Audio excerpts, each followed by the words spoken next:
Hello, welcome to Swiggin Steve's Bargain Beer Reviews. Oh, just realised I still got my tie on from work. So, here we go. People sometimes think I dress up for my beer reviews. I don't dress up for my beer reviews. It's just because I've just not got changed yet, basically, from work. We're carrying on with the Lidl vibe.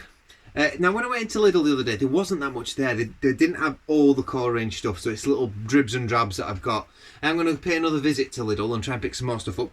But this is the first can, or their craft can. This came in at 99p. It's Twisted Knots American IPA. Lovely, lovely artwork. Really like that. Really nice colours. 5.5%. A grapefruit aroma with notes of zesty citrus fruit. And it's the Hatherwood Craft Beer Company. So all the Hatherwood stuff so far, they've all been really good actually. There's not one that I've drunk that I thought was rubbish. I think they've all got like 8 point something out of 10 so far. So let's see what this one's like.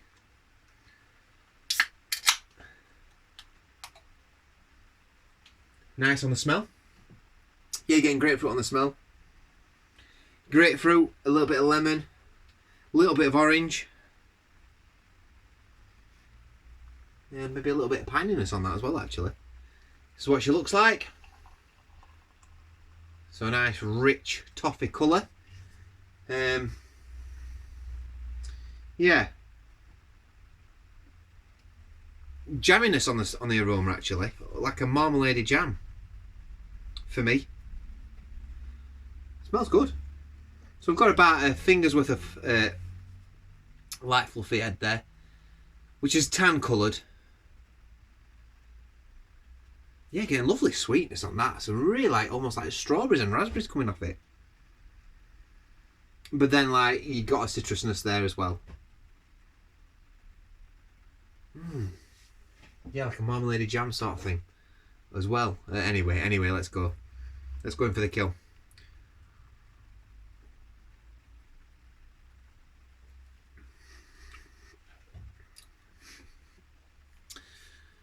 Slight confectionery fruit flavour. The malts are quite characteristic, so it's almost like got a, I don't know if this is brewed with rye as well. It's got that rye sort of roasted quality to it. It's nice. I think I'll put my neck outline here, and I know I've only had a bit of it, but I think it's probably the least favourite of all the beers I think I've had so far. If you've not already, also check out my Ruby Rooster beer review. That's one of the first ones I did on my channel. I think it's like number 39. Yeah, the Ruby Rooster. I'll put a link up somewhere on my for my playlist for Netto. I think I've got one, not Netto, for Lidl. I think I put one together now. So yeah, I'll make sure I put this on the end of this video. Sometimes I upload the video before I've had a chance to edit it. So yeah, you might get the unedited version first. But yeah, you're getting a little bit of a metallic note on there.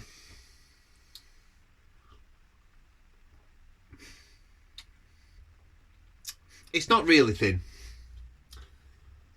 I'd go, it's a medium-bodied beer.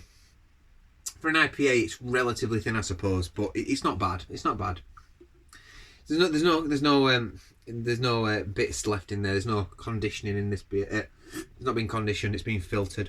So you're getting like a toffiness from the malts. It's got quite a nice malt profile to it.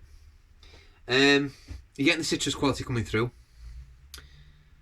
Doesn't deliver as well as it does on the nose. Nose, you're getting lots of berries. You're getting almost like quite an intense, almost like a jammy fruits that you're almost expecting to get on the flavour, and you don't get that. It's quite light on the fruits. That side of things a bit wishy-washy, I suppose. But it's not bad for 99p. It's still good. It's still a good beer. Yeah, you've got quite a lingering bitterness. So like you've got like that sort of almost citrusy bitterness that clings to your tongue a little bit. That sort of descends all the way through, and that lingers a bit. But the finish isn't great on this beer as well. It's almost got like quite a, you're getting the bitterness carries on a little bit, but everything else sort of comes to a bit of a finish. You know when you get those beers and it starts well, a bit like Brewdog have done this a little bit on some of their new releases actually. on their West Coast Pale Ale or whatever it is, where you drink it, you think, oh yeah, it's nice this, and then it finishes. It has this abrupt finish that's almost a bit like, oh, is that it? That's got a little bit of this going on.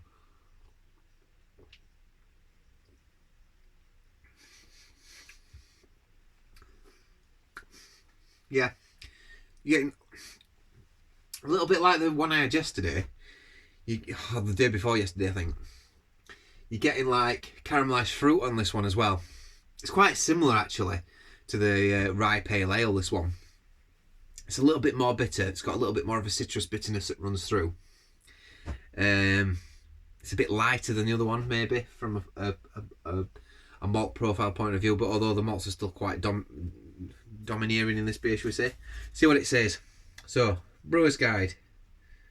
It's not a cold dry place. It's saying here, malts, pale, medium crystal, dark crystal, caramalt, Munich, rye pale. Yeah, I can tell the rye's in there. Lots of malts going off in there. And then for the hops, we've got Hercules, Columbus, Chinook, Cascade, Citra, Centennial, and Amarillo. You get little glimpses of all those hops, but to be fair, they're not really shining through that much. It's more the malts are coming before the hops for me, and it almost becomes you get those citrusy hops combining with the malts to make a pleasurable drinking experience for sure. Just I don't think it's as good as the other stuff. I don't think it's not quite as successful. Is it worth 99p? Yeah, still worth 99p. Would I get it again? Probably. I probably would get this again, yeah. I wouldn't jump to get this one again. I wouldn't proper run out and get this one again. Still good though, at 99p. It's still probably a very good beer. It's still very good. I'm thinking, is it good or very good? I think for 99p it's still very good. Let me finish this one and then make the final decision, so I'm going to go for it now.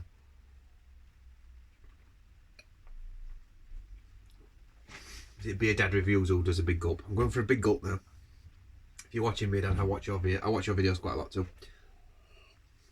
Some nice lacing on the glass there. Always good sign of a good quality beer if you've still got that lovely lacing on the edge and it's still quite, it's cling to the edges. Yeah. 99p.